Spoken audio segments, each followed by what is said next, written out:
இந்த வீடியோ நம்ம எதை பத்தி பார்க்க போறோம் அப்படின்னா, நீங்க கேட்டிருந்த கொஸ்டின்ஸ்க்கான ஆன்சர்ஸ் தான் வந்து பார்க்க போறோம். ஒன் பை ஒன்னா வந்து நம்ம பார்த்துருவோம். ஏன் அப்படின்னா நிறைய கொஸ்டின்ஸ் வந்து கேட்டிருக்கீங்க. ஸோ டக்கு டக்குன்னு வந்து போயிடுவோம். ஃபர்ஸ்டாக கல்யாண் ஜுவல்லர்ஸ் ஷேரை பத்தி கேட்டிருக்கீங்க. ஸோ இந்த ஒரு ஷேர் வந்து கண்டினியூஸா இறங்கிட்டு தான் வந்துட்டு இருக்கு. ₹345 கிட்ட வந்து ட்ரேட் ஆயிட்டு இருக்கு.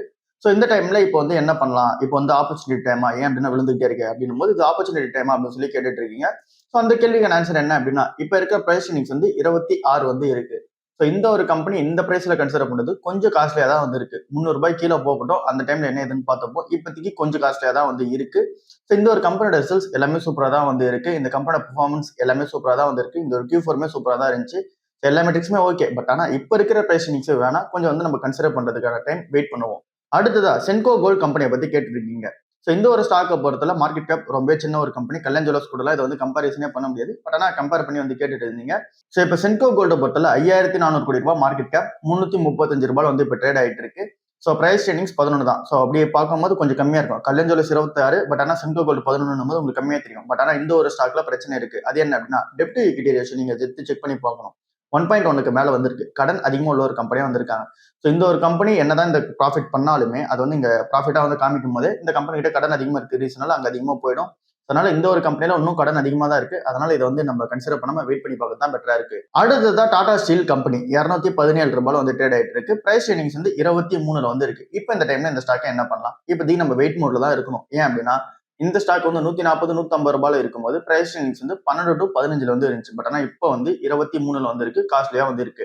ஸோ நம்ம இந்த ஸ்டாக்கை எப்போ கன்சிடர் பண்ணலாம் அப்படின்னா ஒருவேளை பிரைஸ் வந்து 18 கீழே வந்ததுன்னா அந்த டைம்ல வந்து பார்த்துக்கலாம். 18 இல்லை அப்படின்னா 17 கீழே வருமா பார்த்துக்கலாம். இப்போதைக்கு காஸ்ட்லியான மோட்ல தான் வந்து இருக்கு. அடுத்த ஸ்டாக்கா இருக்குது கெய்ன்ஸ் டெக்னாலஜி வந்து இங்க ஃபாலோ ஆகிட்டே இருக்கு. இப்போ இது வந்து கரெக்டான டைமா கன்சிடர் பண்றது அப்படின்னு சொல்லி கேட்டிருக்கீங்க.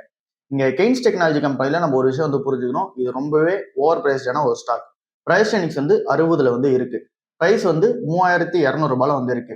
ஸோ இந்த ஒரு ஸ்டாக் வந்து ₹4100 இருந்து போன வருஷம் ₹4100 கிட்ட வந்து ட்ரேட் ஆச்சு. பட் ஆனால் இப்போ அங்க இருந்து ₹3200 இறங்கி இருக்கு. இதுவே நம்ம ஆல் டைம் ஐ எடுத்தோம் அப்படின்னா ₹7700 ஆல் டைம் ஐ. அங்க இருந்து இப்போ ₹3000 இறங்கி இருக்கு. ஸோ ரொம்பவே வந்து வாலட்டிலிட்டி உள்ள ஒரு கம்பெனியா வந்து இருக்கு. இந்த கம்பெனியோட பிசினஸ் கொஞ்சம் வந்து சரியில்லாம தான் இருக்கு. அதோட அந்த ஒரு Q4 அந்த ரிசல்ட்ஸ் எப்படி இருக்குன்னு பார்த்தோம். அது எல்லாமே நெகட்டிவா வந்து இருக்கு.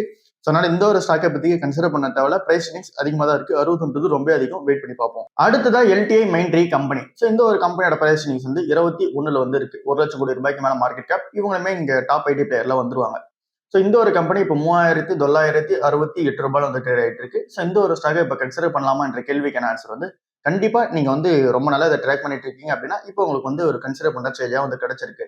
ஸோ இல்ல நான் வந்து இங்க டாப் 4 ஐடி கம்பெனி தாண்டி ஒரு கம்பெனி பாக்குறேன் அப்படின்னா அப்ப நீங்க LTI Mindtree கம்பெனி பக்கம் போகலாம். ஸோ இந்த ஒரு ஸ்டாண்ட் எடுக்கும்போது உங்களுக்கு வந்து பெட்டரா இருக்கும். இல்ல நீங்க ஐடில வந்து LTI Mindtree மட்டும் தான் கன்சிடர் பண்ண போறீங்க அப்படின்னா கொஞ்சம் நீங்க வந்து இங்க வாலட்டிலிட்டி வந்து இருக்கிறதுக்கான சான்சஸ் வந்து இருக்கு. என்ன ரீசன் அப்படின்னு சொல்லி பார்க்கும்போது ஏஐல டிஸ்ட்ரப்ஷன்ஸ் கண்டினியூ ஆகிட்டே வந்திருக்கு. அதனாலதான் எல்லா ஐடி ஸ்டாக்ஸுமே இறங்கிட்டு இருக்கு. ஸோ அப்படி அந்த எல்லா ஐடி ஸ்டாக்ஸுமே இறங்கிட்டு இருக்கும்போது நம்ம ஒரு ஸ்டாக்ல மட்டும் பெட் பண்றது கரெக்டா வந்து இருக்காது. அதனால டைவர்சிஃபைடா தான் பெட் பண்ணணும். ஃபார் எக்ஸாம்பிள் TCSல இருந்து ஒரு பெரிய பெட் வந்து எடுத்து வைக்கணும். ஏன் அப்படின்னா அவங்க தான் பெரிய பிளேயர். ஸோ அதுக்கடுத்து தான் நம்ம வந்து இன்ஃபோசிஸ்ல வந்து எடுத்து வைக்கணும். அதுக்கடுத்தது வந்து இங்க HCL டெக்ல எடுத்து வைக்கணும். அதுக்கப்புறம் இங்க LTI Mindtree வந்து எடுத்து வைக்கலாம். டெக் மஹிந்திரா வந்து கொஞ்சம் காஸ்ட்லி. அதனால அதை நம்ம வெயிட் பண்ணி தான் பார்க்கணும். அடுத்தது இங்க விப்ரோல வந்து எடுத்து வைக்கலாம். ஸோ இந்த மாதிரி வந்து நம்ம மிக்சடா தான் வந்து போகணும். ஸோ ஒரு நாள் வந்து TCSனா ஒரு நாள் வந்து LTI Mindtree, ஒரு நாள் வந்து இங்க இன்ஃபோசிஸ். எல்லாமே காஸ்ட் கொஞ்சம் அதிகமா இருக்கும். பட் ஆனால் நம்ம இந்த மாதிரி கன்சிடர் பண்ணா பெட்டரா வந்து இருக்கும். ஸோ LTI Mindtree இப்போ கன்சிடர் பண்ற ஸ்டேஜில் தான் வந்து இருக்கு. பட் ஆனால் இந்த மாதிரி அப்ரோச்ல கன்சிடர் பண்ணணும். அடுத்ததான் Mphasis கம்பெனி ₹2083 வந்து ட்ரேட் ஆயிட்டு இருக்கு. பிரைஸ் வந்து 21 வந்து இருக்கு. ஸோ இந்த ஒரு ஸ்டாக்கோட பிரைஸ் இப்போ கம்மியாக தான் இருக்கு. பட் ஆனால் இந்த ஒரு கம்பெனி மிட் கேப் கம்பெனி ₹39,000 கோடி தான் மார்க்கெட் கேப். அது எல்லாமே பெரிய கம்பெனி. பட் ஆனால் இது கொஞ்சம் சின்ன கம்பெனி தான். ஸோ இந்த ஒரு கம்பெனியில் நீங்க ரிஸ்க் எடுக்கிறீங்க அப்படின்னும் போது கொஞ்சம் ஹை ரிவார்டு கிடைக்கிறதுக்கான சான்சஸ் வந்து இருக்கு. பட் ஆனால் அதிக வாலட்டிலிட்டி வந்து இருக்கும். ரொம்ப இறங்கிறதுக்கான சான்சஸ் இருக்கு. AI டிஸ்ட்ரப்ஷன்ஸ் வர ரீசனால. ஸோ அதனால நீங்க பார்த்து கன்சிடர் பண்றது பெட்டரா இருக்கு. பட் ஆனால் இப்போ இருக்க வேல்யூக்கு ஓகே தான். பட் ஆனால் இறங்கிறதுக்கான சான்சஸும் இருக்கு. அதை பார்த்து நீங்க பண்ணா பெட்டரா இருக்கும். அடுத்ததா விப்ரோ கம்பெனி ₹190 ட்ரேட் ஆயிட்டு இருக்கு. ஸோ இந்த ஒரு ஸ்டாக்குமே இங்க பிரைஸ் 15 தான் வந்திருக்கு. இது வந்து அட்லீஸ்ட் ஒரு 3 இயர்ஸ் வந்து தேவைப்படும். ஸோ அதனால நீங்க வந்து வெயிட் பண்ணி பார்க்கறதா இருந்தா மட்டும் கன்சிடர் பண்ணுங்க. 3 இயர்ஸ்க்கு இருந்து ரிட்டர்ன்ஸ் நீங்க எதிர்பார்க்கறதுன்றது கொஞ்சம் ரேர் தான். ஸோ அதனால நம்ம வெயிட் பண்ணி தான் பார்க்கணும். ஏன் அப்படின்னா அனலிஸ்ட் எல்லாரும் வச்சிருக்குது இந்த ஒரு ஸ்டாக் மேல கொஞ்சம் டவுன் கிரேட் தான் பண்ணி வச்சிருக்காங்க. அதை தாண்டி இந்த கம்பெனி அவங்களோட ஃபினான்ஷியல் 2027 எஸ்டிமேட்ஸ்மே கம்மி பண்ணி தான் வச்சிருக்காங்க. கொஞ்சம் வந்து ஃபியூச்சர் அந்த ஒரு growth பொறுத்தல கொஞ்சம் ஸ்லோ டவுன் இருக்கும் அப்படின்ட்டு எதிர்பார்ப்பு இருக்கு இந்த கம்பெனிக்கு. ஸோ அதனால நம்ம வெயிட் பண்ணி பார்ப்போம். அடுத்ததா Indian hotels company limited. So இந்த ஒரு கம்பெனியை பத்தி கேட்டிருக்கீங்க. பிரைஸ் வந்து 49. இந்த ஹோட்டல் செக்மெண்ட்ஸோட அந்த ஒரு ஓவரால் இண்டஸ்ட்ரி பிரைஸ் நம்ம பார்க்கும்போது அது வந்து 27 தான் வந்திருக்கு. பட் ஆனால் இந்த ஒரு கம்பெனி 46 வந்திருக்கு. ஏன் அப்படின்னா இவங்க வந்து ஒரு டாப் பிளேயர். இங்க இந்த இந்தியன் ஹோட்டல்ஸ் கம்பெனி எல்லா இடத்துலயுமே சூப்பரான பெர்ஃபார்மன்ஸ் வந்து கொடுத்துட்டு வராங்க. இந்த ஒரு Q4 நம்ம வந்து டிஸ்கஸ் பண்ணோம். அதுவுமே சூப்பரா தான் வந்திருக்கு. ஃபியூச்சர் பிளான் சூப்பரா வந்து வச்சிருக்காங்க. ஸோ அசெட் லைட் மாடலா வேற மூவ் ஆயிட்டு வராங்க. ஸோ எல்லாமே நல்லா தான் வந்திருக்கு. பட் ஆனா என்ன இந்த டைம்ல வந்து நம்ம கன்சிடர் பண்ண தேவையில்ல. பிரைஸ் இன்டெக்ஸ் வந்து 49ல இருக்கு. இந்த கம்பெனி ₹812 வந்து இறங்கி இருக்கு. அது என்னவோ உண்மைதான். பட் ஆனா இப்ப இருக்க ₹656 இன்னும் காஸ்ட்லி தான். அதனால வெயிட் பண்ணி தான் பார்க்கணும். அடுத்ததா ஜோதி லேப்ஸ் கம்பெனி ₹219 வந்து ட்ரேட் ஆயிட்டு இருக்கு. பிரைஸ் இன்டெக்ஸ் வந்து 24ல வந்து இருக்கு. இப்போ இந்த ஸ்டாக்கை என்ன பண்ணலாம்? இப்போதைக்கு நம்ம வெயிட் பண்ணி பார்க்க தான் பெட்டரா இருக்கு. ஏன் அப்படின்னா இந்த கம்பெனி கிட்ட ஃப்ரீ கேஷ் ஃப்ளோ இருக்கு. ஸோ அதனால இந்த ஒரு கம்பெனியில நெகட்டிவான சென்டிமெண்ட்னு பார்க்கும்போது இந்த கம்பெனி இங்க கடன்ல போய் முழுக்க போறதுக்கான சான்சஸ் வந்து கிடையாது. ஃப்ரீ கேஷ் ஃப்ளோவே ஒரு ₹1000 கோடி கிட்ட வச்சிருக்காங்க. இது ஒரு நல்ல சைன் இந்த ஒரு கம்பெனிக்கு. ஸோ இந்த ஒரு கம்பெனியோட பெர்ஃபார்மன்ஸ் வைஸ் வந்தோம்னால கொஞ்சம் வந்து ப்ரெஷர் வந்து ஃபேஸ் பண்றாங்க. ஸோ அதனால தான் இந்த டைம்ல இந்த ஸ்டாக் வந்து நம்ம கன்சிடர் பண்ணல. இதுக்கு அப்புறம் நம்ம ஐடிசி வந்து கன்சிடர் பண்ணிருப்போம். ஏன் அப்படின்னா நம்ம எஃப்எம்சிஜில ஏதோ ஒரு பிளேயரை கன்சிடர் பண்ணோம். அதுல இப்போ ஐடிசி வந்து ரொம்பவே இப்போ அண்டர் வேல்யூடா இருக்கு. அதனால அதை மட்டும் நம்ம கன்சிடர் பண்ணிப்போம். இந்த பிரைஸ் இன்டெக்ஸ் 24 கொடுக்கிறதுக்கு நம்ம ஐடிசிக்கு வந்து கொடுத்துக்கலாம். அடுத்ததா ஏவல்ஸ் இந்தியா லிமிடெட் கம்பெனி ₹1210 வந்து ட்ரேட் ஆயிட்டு இருக்கு. பிரைஸ் இன்டெக்ஸ் வந்து 44ல வந்து இருக்கு. இந்த ஒரு ஸ்டாக்கை இப்போ என்ன பண்ணலாம்? இதுவுமே ஆல் டைம் ஹையான ₹1600 இருந்து இப்போ கீழே இறங்கி ₹1200 வந்து ட்ரேட் ஆயிட்டு இருக்கு. ஸோ ஆல்மோஸ்ட் 52 வீக் லோவில் தான் வந்து இருக்கு. ஸோ இந்த ஒரு கம்பெனியில இங்க எந்த ஒரு நெகட்டிவான சென்டிமெண்ட்டும் வந்து கிடையாது. இங்க டெப்ட் ஈக்விட்டி பார்த்தாலும் உங்களுக்கு கம்மியா தான் வந்து இருக்கு. அண்ட் தென் ரிட்டர்ன்ஸ் வைஸ் பார்த்தாலும் சூப்பரா இந்த ரிட்டர்ன்ஸ் வந்துட்டு தான் இருக்கு. ரிட்டர்ன் ஆன் ஈக்விட்டி சூப்பரா வந்து இருக்கு. அதை தாண்டி டிவிடெண்ட் ஈல்டுமே சூப்பரா வந்து கொடுத்துட்டு வராங்க. ஸோ எல்லா மெட்ரிக்ஸுமே ஒரு இன்வெஸ்டரா பார்க்கும்போது நல்லா தான் வந்து இருக்கு. ஸோ இப்போதைக்கு இந்த ஸ்டாக் நம்ம வாட்ச் லிஸ்ட்ல வந்து இப்போ இன்னும் கொஞ்சம் கீழே இறங்கும்போது வந்து பார்த்துப்போம். ஏன் அப்படின்னா இப்ப இருக்க 44 பிரைஸ் வந்து கொஞ்சம் காஸ்ட்லியா இருக்க மாதிரி வந்து இருக்கு. ஸோ கொஞ்சம் கீழே இறங்கும்போது நம்ம வந்து பார்த்துப்போம். அடுத்த ஸ்டாக்கா சவுத் இந்தியன் பேங்க் லிமிடெட் வந்து இருக்கு. ஸோ இதோட பிரைஸ் டு புக் வந்து இன்னும் 0.89ல தான் வந்து இருக்கு. பிரைஸ் வந்து ₹38.8 வந்து இருக்கு. ஸோ இந்த ஒரு ஸ்டாக்கை பொறுத்தவரை இங்க வாலட்டிலிட்டி வந்து கொஞ்சம் கம்மியா தான் வந்து இப்போதைக்கு வந்து ட்ரேட் ஆயிட்டு இருக்கு. ஸோ அந்த அளவுக்குலாம் பெருசா வாலட்டிலிட்டி வந்து கிடையாது. ₹46 போச்சு. ஸோ திரும்ப வந்து இந்த ₹40 கிட்டே வந்து இப்போ அந்த ரேஞ்சில் ட்ரேட் ஆக ஆரம்பிச்சிருக்கு. இப்போ இந்த ஸ்டாக்கை என்ன பண்ணலாம்? பல்க் பை மோட்ல போலாமா அப்படின்னு சொல்லி கேட்டுறீங்க. கண்டிப்பா பல்க் பை மோட்ல வந்து இப்போ போகிறது பெட்டரான டைமா வந்து கிடையாது. ஏன் அப்படின்னா இந்த ஒரு ஸ்டாக்கை பொறுத்தல இதுவுமே வந்து ஒரு ₹10,000 மார்க்கெட் கேப் உள்ள ஒரு கம்பெனியா இருக்காங்க. இந்த ஸ்டாக்கை நம்ம கன்சிடர் பண்ண அந்த ரேஞ்சில் இருந்து எக்ஸாக்டா ஒரு ₹20 வச்சுக்கலாம். அந்த டைம்ல இருந்து கன்சிடர் பண்ணிட்டு இருக்கீங்க அப்படின்னா அப்போ இதோட மார்க்கெட் கேப் வந்து ₹5,000 தான். பட் ஆனால் இப்போ ₹10,000 மார்க்கெட் கேப் உள்ள ஒரு கம்பெனியா மாறிட்டு இருக்காங்க. ஸோ அதாவது அவங்க சைஸ் வைஸ் வந்து இன்க்ரீஸ் ஆகிட்டே வந்துட்டு இருக்காங்க. அது நமக்கு நல்லா தெரியுது. ஸோ இன்வெஸ்டரோட சென்டிமெண்ட்ஸ் எல்லாமே இங்க குமியுது இந்த ஒரு கம்பெனில. இவங்களோட பிசினஸ் பெர்ஃபார்மன்ஸ் சூப்பரா தான் வந்து இருக்கு. ஸோ அதனால இப்போதைக்கு பல்க் மோட்ல வந்து பார்த்து பெட்டரா வந்து இருக்காது. இப்போதைக்கு நம்ம 1-2 இந்த மாதிரி கன்சிடர் பண்ணதா பெட்டரா வந்து இருக்கு. அடுத்ததா சிப்லா கம்பெனியை பத்தி கேட்டிருக்கீங்க. ₹1432 இப்போ இருக்கு. இந்த ஒரு ஸ்டாக் இதே ₹1400 இருக்கும்போது பிரைஸ் இன்டெக்ஸ் வந்து 21ல வந்து இருந்துச்சு. பட் ஆனா இப்போ சடனா 28க்கு வந்து ஏறி இருக்கு. என்ன ரீசன் அப்படின்னு சொல்லி கேட்டிருக்கீங்க. இந்த கம்பெனியோட Q4 ரிசல்ட்ஸ் வெளியே வந்தது. அந்த ரிசல்ட்ஸ் வந்து நெகட்டிவா இருந்துச்சு. 55% நெட் ப்ராஃபிட் வந்து விழுந்திருக்கு. ஆப்பிரிக்கா பிசினஸ் நல்லா இருந்துச்சு. நார்த் அமெரிக்காவோட பிசினஸ் இறங்கி இருந்துச்சு. ஸோ இதனால இந்த ஒரு கம்பெனியோட ஏர்னிங்ஸ் பர் ஷேர் வந்து இங்க பிரைஸ் இன்டெக்ஸ் கூட அட்ஜஸ்ட்மெண்ட் ஆகும்போது பிரைஸ் இன்டெக்ஸ் கொஞ்சம் அதிகமாயிடுச்சு. ஏன் அப்படின்னா ஏர்னிங்ஸ் கம்மியான ரீசனால. அதனால 28 பிரைஸ் இன்டெக்ஸ் வந்து போயிடுச்சு. ஸோ இப்போ இந்த ஸ்டாக் வந்து அப்போ ஓவர் பிரைஸ் ஆயிடுச்சு அப்படின்னு சொல்லி கேட்டீங்க அப்படின்னா கண்டிப்பா கொஞ்சம் வந்து ஓவர் பிரைஸா தான் வந்து ஆயிருக்கு. ₹1200 வரும்போது கன்சிடர் பண்ணிக்கலாம். இப்போதைக்கு நம்ம வாட்ச் லிஸ்டே வந்து வைக்கிறது பெட்டரா இருக்கு. அடுத்ததான் எல்லா ஃபார்மா ஸ்டாக்ஸுமே சடனா பி வந்து ஏறி இருக்கு. என்ன ரீசன் அப்படின்னு சொல்லி கேட்டிருக்கீங்க. நம்ம டாக்டர் ரெட்டி பார்த்தாலுமே அதோட நெட் ப்ராஃபிட்டுமே வந்து கொஞ்சம் விழுந்துருந்துச்சு. சிப்லா கம்பெனியை பார்த்தாலுமே அதோட நெட் ப்ராஃபிட்டுமே வந்து விழுந்துருச்சு. ஸோ எல்லா கம்பெனிஸோட நெட் ப்ராஃபிட் வந்து விழுது. அதுதான் அந்த ஒரு கம்பெனியோட ஏர்னிங்ஸ் பர் ஷேர் வந்து கம்மியான ரீசனால பிரைஸ் இன்டெக்ஸ் வந்து அதிகமாயிடுது. இதுதான் பின்னாடி இருக்க ரீசனா இருக்கு. நாட்கோ ஃபார்மா கம்பெனி இப்போ என்ன பண்ணலாம்? பல்க் பை மோட்ல போலாமா அப்படின்னு சொல்லி கேட்டிருக்கீங்க. நாட்கோ ஃபார்மா கம்பெனி எப்பயுமே பல்க் பை மோட்ல வந்து போகிறது பெட்டரா வந்து இருக்காது. ஏன் அப்படின்னா இந்த ஒரு கம்பெனி வந்து கொஞ்சம் ஹைலி வாலட்டிலான ஒரு கம்பெனி. இந்த ஒரு கம்பெனில ஏதோ ஒரு ட்ரக் வந்து பிளாக் பஸ்டர் ட்ரக்கா வந்து மாறும். அந்த ட்ரக்ல இருந்து அதிகமான ரெவன்யூ வந்து மேக் பண்ணுவாங்க. ப்ராஃபிட் வந்து மேக் பண்ணுவாங்க. அந்த ட்ரக்கோட எக்ஸ்பைரி டேட் வந்து கண்டிப்பா வரும். இல்லை அப்படின்னா பேட்டன்ட் வந்து கண்டிப்பா எக்ஸ்பைரி ஆகும். ஸோ அப்படி அந்த பேட்டன்ட் எக்ஸ்பைரி ஆகும்போது திரும்ப இந்த ஒரு கம்பெனிக்கு ப்ரெஷர் வந்து ஃபேஸ் பண்ணுவாங்க. அந்த ஒரு ட்ரக்கோட பிரைசிங் வந்து இங்க காம்படிஷனுக்கு இன்னொரு ட்ரக் வந்து வந்துடும். ஸோ அதனால பிரைசிங் வந்து கொஞ்சம் கம்மி பண்ணி அவங்க விற்க வேண்டிய சூழ்நிலை வந்து ஏற்படும். ஸோ அதனால ப்ராஃபிட் பண்றது அடிவாங்க. ஸோ இந்த மாதிரி இங்க ஒரு ட்ரக் நம்பி தான் வந்து போயிட்டு இருப்பாங்க. முன்னாடி வந்து ரெவல்மெட்னு ஒரு ட்ரக் வந்து இருந்துச்சு. இப்போ சமுலேட்டட் ட்ரக் வந்து இருக்குதுக்கான சான்சஸ் வந்து இருக்கு. ஸோ இந்த மாதிரி இந்த கம்பெனியில ஒரு ட்ரக் வந்து பேஸ் பண்ணி இருப்பாங்க. அதனால இது கொஞ்சம் ஹை வாலட்டிலிட்டி இருக்க ஸ்டாக்கா தான் வந்து இருக்கும். ஸோ அதனால இது வந்து பல்க் பை மோட்ல வந்து போகிறது பெட்டரா வந்து இருக்காது. 1-2 மாதிரி கன்சிடர் பண்ணதுக்கு இப்பவும் ஓகேவா தான் இருக்கு. பிரைஸ் இன்டெக்ஸ் வந்து 13ல வந்து இருக்கு. அடுத்தது IOL chemical and pharmaceutical limited company ₹3000 market cap உள்ள ஒரு கம்பெனியா இருக்காங்க. பிரைஸ் இன்டெக்ஸ் வந்து 25ல வந்து இருக்கு. ஸோ இந்த ஒரு கம்பெனில பெட்டரான அப்ரோச் வந்து எனக்கு எடுக்க முடியல. ஏன் அப்படின்னா இந்த ஒரு கம்பெனில ஒரு சில மெட்ரிக்ஸ் நல்லா இருக்கு, ஒரு சில மெட்ரிக்ஸ் வந்து கொஞ்சம் மோசமா தான் வந்து இருக்கு. இப்போதைக்கு இதை வந்து நம்ம ஸ்கிப் பண்ணிப்போம். அடுத்த ஸ்டாக்கா இருக்கிறது இங்க ஆக்சிஸ் பேங்கை பத்தி கேட்டிருக்கீங்க. இப்ப இருக்கிற ரேஞ்சுக்கு வந்து கன்சிடர் பண்ற ஸ்டேஜ்ல இருக்கா அப்படின்னு சொல்லி கேட்டிருக்கீங்க. ஆக்சிஸ் பேங்கை பொறுத்தவரை ₹1245 வந்து இருக்கு. பிரைஸ் டு புக் வேல்யூ வந்து 1.81ல வந்து இருக்கு. ஸோ இப்போ இருக்கிற வேல்யூக்கு கன்சிடர் பண்ற ஸ்டேஜில் தான் வந்து இருக்கு. ஸோ இப்பயே நீங்க வந்து கன்சிடர் பண்ணதை தான் பண்ணலாம். ஸோ ஓகேவா தான் வந்து இருக்கு. இந்த கம்பெனி ஆவரேஜா வந்து ட்ரேட் ஆகிற பிரைஸ் டு புக் வந்து 2.2ல 2.5 வந்து இருக்கும். ஸோ மேக்ஸிமம் போனோம் அப்படின்னா 3.2 வரைக்கும் போகும். பட் ஆனால் இப்போ 1.81ல வந்து இருக்கு. ஓரளவுக்கு கன்சிடர் பண்ற ஸ்டேஜில் தான் இருக்கு. கன்சிடர் பண்ணணும்னு நினைக்கிறவங்க கன்சிடர் பண்ணிக்கலாம். அடுத்ததா ESAF small finance bank company வந்து இருக்கு. ஸோ இந்த ஒரு கம்பெனியோட அந்த ஒரு பிரைஸ் வந்து 29 வந்து இருக்கு. ஸோ 1500 கோடி ரூபாய் தான் மார்க்கெட் கேப். ஸோ இதுல ரிஸ்க் எடுக்கிறதுக்கு பதில் நம்ம வேற பெட்டரான ஒரு பேங்க் ஸ்டாக்ஸ் வந்து ரிஸ்க் எடுத்துப்போம். இதுல நம்ம ஸ்கிப் பண்ணிப்போம். அடுத்ததா உட்காஷ் ஸ்மால் பினான்ஸ் பேங்க் லிமிடெட். இந்த ஒரு கம்பெனியுமே வந்து 2400 கோடி ரூபாய் தான் மார்க்கெட் கேப். ஸோ இதுலயுமே வந்து இங்க ரிட்டர்ன் ஆன் ஈக்விட்டில பெருசா வந்து இருக்கிற மாதிரி வந்து தெரியல. இந்த இஎஸ்ஐஎஃப் பேங்க்லயும் சரி, இந்த ஒரு பேங்க்லயும் சரி, கொஞ்சம் வந்து இங்க நெகட்டிவான பிரஷர் வந்திருக்கு. ரிட்டர்ன் ஆன் ஈக்விட்டி பெருசா வந்து கிடையாது. அதனால ப்ராஃபிட் மேக் பண்ணாத கம்பெனியில நம்ம வந்து இங்க ரிஸ்க் எடுக்க தேவை. நம்ம வெயிட் பண்ணியே பார்ப்போம்.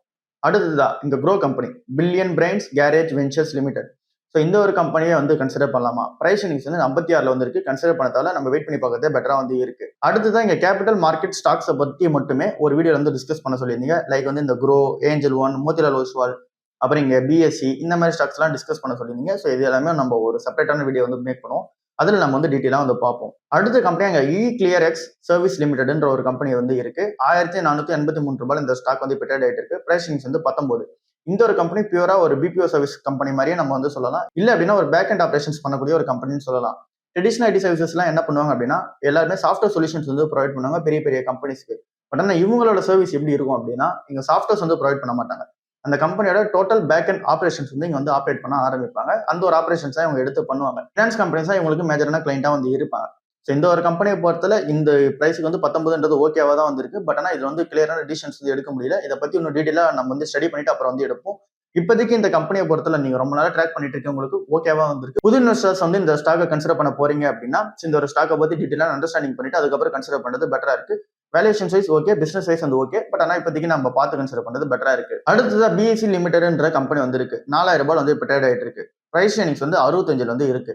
ஸோ இப்போ இந்த ஸ்டாக்கை கன்சிடர் பண்ணலாமா? காஸ்ட்லி தான். ஸோ கன்சிடர் பண்றது பெட்டரா வந்து இருக்காது. நம்ம வெயிட் பண்ணி தான் வந்து பார்க்கணும். அடுத்த ஸ்டாக்கா வந்து இருக்குது இங்க ஸ்டவ்கிராஃப்ட் கம்பெனி வந்து இருக்கு. ஸோ இதுல பிஎஸ்சியில இன்னொரு கொஸ்டின் வந்து இருக்கு. அது என்ன அப்படின்னா பிஎஸ்சி வந்து நான் ஏற்கனவே வந்து இங்க பை பண்ணி அதுல வந்து ப்ராஃபிட் வந்து 100% இருக்கேன். என்எஸ்சி கம்பெனி உள்ள வந்தது அப்படின்னா ஐபிஓ உள்ள வரும்போது பிஎஸ்சி ஸ்டாக் இம்பாக்ட் ஆகுமா அப்படின்னு சொல்லி கேட்டிருக்கீங்க. இந்த பிஎஸ்சி அண்ட் தென் என்எஸ்சி இவங்க 2 பேரும் டிஓபோலி தான். இவங்க 2 பேருக்கு காம்படிஷன் வந்து கிடையாது. ஸோ அப்படி இருக்கும்போது இங்க பெருசா வந்து ப்ரெஷர் வந்து இருக்காது. உள்ள வந்ததுனால கொஞ்சம் வந்து ஒரு சடனா ஒரு 1 வீக் கிட்ட வந்து இம்பாக்ட் இருக்கலாம். பட் ஆனால் லாங் டேர்ம்ல பெருசா வந்து இம்பாக்ட் வந்து இருக்காது. ஸோ அதுதான் இதுல இருக்கிற விஷயமா இருக்கு. அடுத்ததா ஸ்டவ்கிராஃப்ட் கம்பெனியை பத்தி கேட்டிருக்கீங்க. இந்த ஒரு ஸ்டவ்கிராஃப்ட் கம்பெனியை பொறுத்தல இது வந்து ரொம்ப சின்ன கம்பெனி தான். 1800 கோடி ரூபாய் தான் மார்க்கெட் கேப். பிரைஸ் இன்டெக்ஸ் வந்து 43 வந்து இருக்கு. இங்க பிரைஸ் வந்து 552 ரூபாய் ட்ரேட் ஆயிட்டு இருக்கு. இப்போதைக்கு இந்த ஸ்டாக்கை கன்சிடர் பண்றது கொஞ்சம் காஸ்ட்லி தான். வெயிட் பண்ணி பார்த்துட்டு கன்சிடர் பண்ணிப்போம். அடுத்ததா கர்நாடகா பேங்க் லிமிடெட். இப்போ அந்த கம்பெனியோட பிரைஸ் புக் வந்து 0.74 வந்து இருக்கு. ஸோ இப்போவே நம்ம இந்த ஸ்டாக்கை கன்சிடர் பண்ற ஸ்டேஜில் தான் வந்து இருக்கு. அடுத்ததா ஸ்பந்தனா ஸ்பூர்த்தி கம்பெனி. இந்த ஒரு கம்பெனி வந்து 261 ரூபாய் ட்ரேட் ஆயிட்டு இருக்கு. பிரைஸ் புக் வந்து 1.06. ஸோ இந்த ஒரு கம்பெனி வந்து ரொம்ப ஹை ரிவார்ட். ஸோ இப்போதைக்கு இந்த ஒரு ஸ்டாக்கை பொறுத்தல இந்த ஒரு கம்பெனியை பொறுத்தல அவங்க அந்த அளவுக்கான பெட்டரான ரிசல்ட்ஸ் வந்து ப்ரொவைட் பண்றது கிடையாது. அதனால இதை வந்து ஸ்கிப் பண்ணிட்டு தான் பெட்டரா இருக்கு. இல்ல நீங்க ஒரு ரிஸ்க் எடுத்து ரெடி அப்படின்னா அட்லீஸ்ட் ஒரு 3 years ஆகும். இப்போதைக்கு இருக்கிற ஸ்டேஜ்ல இருந்து இவங்க வந்து இந்த டர்ன் ஓவர் ஃபேஸ்க்கு வந்து மூவ் ஆகுறதுக்கு. அதனால நீங்க பார்த்து தான் நீங்க கன்சிடர் பண்ணணும். என்ன கேட்டீங்க அப்படின்னா ஸ்கிப் பண்றது பெட்டரா வந்து இருக்கு. அடுத்தது ஐடிசி கம்பெனி. இங்க வந்து 500 ஸ்டாக் நான் வந்து வச்சிருக்கேன். 349 ரூபாய் ஆவரேஜ் பிரைஸ். கண்டிப்பா இப்ப இருக்க பிரைஸ் வந்து 309 இருக்கும்போது லாஸ்ல தான் வந்து இருப்பீங்க. ஸோ லாஸ்ல தான் வந்திருக்கேன். ஃபியூச்சர்ல வந்து எப்படி இந்த ஷேர் வந்து ஏறுமா என்ன அப்படின்ற மாதிரி வந்து கேட்டிருக்கீங்க. ஸோ இப்போதைக்கு இதோட அப்ரோச் என்ன அப்படின்னா பிரைஸ் இன்டெக்ஸ் வந்து 18 வந்து இருக்கு. ஸோ இந்த ஒரு ஸ்டாக்கை பொறுத்தல எப்பயுமே அண்டர் வேல்யூல தான் இருக்கும். அப்படி இல்லைன்னா வேல்யூட்ல வந்து இருக்கும். இப்போ இந்த ஸ்டாக் வந்து அண்டர் வேல்யூல வந்து இருக்கு. ஸோ இந்த ஒரு ஸ்டாக் டிவிடெண்ட் ப்ரொவைட் பண்றதும் அப்புறம் இந்த ஒரு கம்பெனி கொஞ்சம் கொஞ்சமா வந்து ஏறும். இந்த ஒரு கம்பெனி கொஞ்சம் கொஞ்சமா ஏறதை நமக்கு வந்து ஒரு நல்ல ரிட்டர்ன்ஸ் வந்து ப்ரொவைட் பண்ணிட்டு வந்துட்டு இருக்கு. இது வந்து பாஸ்ட் டேட்டா வச்சு நம்ம சொல்றது 12% மேல வந்து எப்பவுமே ரிட்டர்ன் வந்து வந்துடும். டிவிடெண்டையும் சேர்த்து நம்ம ஆட் பண்ணி பார்க்கும்போது. ஸோ அப்படி இருக்கும்போது ஃபியூச்சர்லயும் அதே மாதிரியான இம்பாக்ட் இருக்குதுன்னு சான்சஸ் வந்து இருக்கு. ஏன் அப்படின்னா சிகரெட்டோட பிசினஸ் ரெவன்யூ இன்னும் அப்படியே தான் வந்து இருக்கு. பெருசா இம்பாக்ட் வந்து ஆகல. ஃபுட் பிசினஸ்ல அதிகமாக வந்து க்ரோ ஆகிட்டு வராங்க. அந்த இடத்துல இன்னும் ரெவன்யூ வந்து க்ரோ ஆகிட்டு இருக்கு. அதர் பிசினஸ்மே ரெவன்யூ வந்து க்ரோ பண்ணிட்டு இருக்காங்க. ஸோ அப்படி இருக்கும்போது நம்ம வந்து பெருசா வந்து ப்ரெஷர் வந்து ஃபேஸ் பண்ண தேவை. ஸோ ஃபியூச்சர் நல்லா தான் வந்து இருக்கு. பட் ஆனால் எப்போ அந்த அளவுக்கான அந்த ஒரு பிரைஸ் ஏறும் அப்படின்றது வந்து கேள்வியாக தான் வந்து இருக்கு. ஸோ நம்ம வெயிட் பண்ணி பார்க்கறது பெட்டரா வந்து இருக்கு. கண்டிப்பா இந்த ஒரு ஸ்டாக் மேலேயும் இந்த இன்வெஸ்டர்ஸோட மத்தியில அந்த ஒரு சென்டிமெண்ட் வந்து வரும். அப்ப இந்த ஸ்டாக் வந்து திரும்ப வந்து கம்பேக் ஆக ஆரம்பிக்கும். இப்போதைக்கு அதே மாதிரி அந்த ஸ்டேஜ்ல தான் வந்து இருக்கும். ஸோ அதனால நீங்க பண்ணிருக்க அந்த ஒரு ஆவரேஜ் பிரைஸ்க்கு வந்து வரணும் அப்படின்னா கண்டிப்பா டைம் எடுக்கும். நீங்க இப்பவும் கன்சிடர் பண்றது பெட்டரா தான் வந்து இருக்கு. கன்சிடர் பண்ணிட்டு வந்தீங்கன்னா ஓகேவா தான் வந்து இருக்கும். ஸோ இதுல தான் இன்னைக்கு ஓவராலா நீங்க கேட்ட இந்த கொஸ்டின்ஸ்க்கான ஆன்சர்ஸ் தான் வந்திருக்கு. இதை தாண்டி நிறைய வந்து என்ன கேட்டிருக்கீங்க அப்படின்னா புது கன்சிடரேஷன் லிஸ்ட் வந்து சொல்லுங்க. இப்ப இருக்கு கரெக்டா என்னென்ன ஸ்டாக்ஸ் எல்லாம் கன்சிடர் பண்ற மாதிரி இருக்கு அந்த ஒரு லிஸ்ட் வந்து சொல்லுங்க அப்படின்னு சொல்லியிருந்தீங்க. ஸோ அதை பத்தி நம்ம லேட்டரான வந்து பார்ப்போம். அப்புறம் இங்க வந்து இங்க கம்பெனி நேம் வரும்போது அந்த பேக்ரவுண்ட்ல போடுறது, அப்புறம் இங்க வந்து கிராஃப் மூலமா ரெப்ரசென்ட் பண்றது. ஸோ இந்த மாதிரி விஷயங்கள்லாம் வந்து இங்க அந்த கண்டென்ட் வைஸ்ல என்ன மாதிரியான இம்ப்ரூவ்மெண்ட் பண்ணலாம் அப்படின்ற ஃபீட்பேக் கொடுத்துருக்கீங்க. எல்லாமே நோட் பண்ணிட்டு தான் வந்துட்டு இருக்கேன். அப்புறம் இங்க வாய்ஸ் படியுமே ஸ்லைட்டா வந்து குறைச்சிருக்கீங்க. அதுக்கு பின்னாடி ரீசன் என்ன அப்படின்னு சொல்லி கேட்டிருக்கீங்க. அங்க நம்ம வந்து ஹாஸ்டல்ல இருப்போம். ஸோ ஹாஸ்டல்ல இருக்கும்போது கண்டிப்பா அங்க வந்து ஷேரிங் ரூம் தான். ஸோ அதனால மற்றவங்களுக்கு டிஸ்டர்பன்ஸா இருக்கக்கூடாதுன்னு டக்குன்னு நம்ம ரெக்கார்ட் பண்ணிட்டு நம்ம வெளியே வந்துடும் அப்படின்னு சொல்லிட்டு அந்த ஒரு ஃபோக்கஸ்ல பண்ணுவோம். பட் ஆனால் இப்போ நம்ம வந்து தனியா இருக்க ரீசனால ஸோ நம்மளால இங்க குவாலிட்டியான கண்டென்ட் ப்ரொவைட் பண்ணும்போது இன்னும் நம்ம ஸ்பீடு கம்மி பண்ணியும் இன்னும் பீஸ்ஃபுல்லாகவும் நம்மளால வீடியோ வந்து ப்ரெசென்ட் பண்ண முடியும். அவ்வளோதான் அது பின்னாடி இருக்க ரீசனா இருக்கு. ஸோ இதை தாண்டி நிறைய அட்ஜஸ்ட்மெண்ட் இங்க கேமரா வைஸ்ல அப்புறம் இங்க வந்து வீடியோ வைஸ்ல சொல்லியிருக்கீங்க. அது எல்லாமே நம்ம வந்து அப்கிரேட் வந்து பண்ணுவோம். அண்ட் நீங்க வந்து நிறைய பேர் கான்டாக்ட் நம்பரும் அந்த மீட் பண்ணலாம் அப்படின்னு சொல்லி கேட்டிருக்கீங்க. நம்மளுமே அந்த மீட்டப் பண்ணலாம் அப்படின்னு சொல்லி பிளான் பண்ணோம். பட் ஆனால் இன்னும் நடக்கல. ஸோ எல்லாமே ஒரு நாள் வந்து கண்டிப்பா வந்து பண்ணுவோம். ஸோ ஒன்னொன்னா அப்கிரேட் பண்ணிட்டு வந்திருக்கோம். ஸோ கண்டிப்பா ஒரு நாள் எல்லாத்தையும் பண்ணுவோம். ஸோ இவ்வளவுதான் நீங்க ஓவரால் வீடியோ. அப்புறம் இன்னொரு விஷயம் என்ன அப்படின்னா குட் நியூஸா இருக்கிறது, இப்பதான் நிறைய பேர் வந்து திரும்ப சேனல் வந்து பார்க்க ஆரம்பிச்சிருக்கீங்க. முன்னாடி வந்து எப்பயுமே ஒரு 5000 பேர் வந்து பார்த்துருவோம். ஏன் அப்படின்னா ஸ்டாக் மார்க்கெட்ல என்ன நடக்குது, என்னோட ஷேர் என்ன நடக்குது அப்படின்னு சொல்லி பார்த்துட்டு இருப்போம். பட் ஆனால் இப்ப எல்லாரும் ஐபிஎல் அப்புறம் வந்து இங்க இந்த எலெக்ஷன் டைம்ல அப்படி உள்ள போன ரீசனால நிறைய பேர் வந்து இன்னும் அந்த ஸ்டாக்ஸ் பத்தின அப்டேட்ஸ் வந்து பார்க்காம வந்து இருந்தாங்க. பட் ஆனால் இப்போ கொஞ்சம் கொஞ்சமா வந்து பார்க்க வராங்க. ஸோ அதனால நிறைய பேர் லைக் பண்ணிட்டு அந்த நீங்க ஹைப் பட்டனும் ஒன்று இருக்கு பார்த்தீங்களா, அந்த ஹைப் பாயிண்ட்ஸ். ஸோ அதையும் நீங்க கொடுக்கும்போது இன்னும் நிறைய பேருக்கு வந்து பூஸ்ட் அப் ஆகும். நம்மளோட சப்ஸ்கிரைபர்ஸ்க்குமே அவங்களுக்கு போய் பூஸ்ட் அப் ஆகி நிற்கும். ஸோ அதையும் நீங்க வந்து பண்ணிட்டீங்கன்னா பெட்டரா வந்திருக்கும். ஸோ இவ்வளவுதான் எனக்கு வீடியோ. அடுத்த வீடியோ வந்து சந்திப்போம். பாய்.